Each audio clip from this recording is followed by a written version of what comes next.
Senator شہری رحمان نے کہا دہشت گردی کا ناسور پھر سے پھیل رہا ہے۔ یہ بہت خطرناک اور تشویشناک بات ہے۔ ہمیں گلوبل ٹیررزم انڈیکس میں نہیں ہونا چاہیے۔ پاکستان نے دہشت گردی کے خلاف طویل جنگ لڑی۔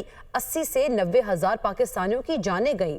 ہمارے فوجی جوان بھی شہید ہوئے۔ یہ ہمارے ملک کی بقا کا مسئلہ ہے۔ دہشت گردی کے مسئلے کو اٹھانا ہم سب کی ذمہ داری ہے، وہ سینٹ میں اظہار خیال کر رہی تھیں۔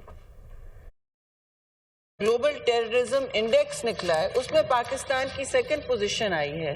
یہ بہت ہی خطرناک بات ہے اور ہمارے لیے اس لیے تشویش کا بھی خاص باعث ہے کہ پاکستان نے ایک طویل جنگ لڑی اور 80,000 سے 90,000 تو صرف ہمارے سویلینز اور فوجی جو جتنے بھی کھڑے تھے بہادر محاذوں پر شہید ہوئے ہیں۔ اب یہ ناسور پھر سے اٹھتا چلا جا رہا ہے۔ خیبر پختونخوا بلوچستان کے دوستوں نے بار بار اس بات کو اٹھایا ہے، تو میں سمجھتی ہوں دعا کے آگے بھی ہمیں اپنی دعا بھی کرنی ہوگی اور دعا کے لیے ہمیں ایک سحر حاصل اس کی گفتگو کرنی ہوگی۔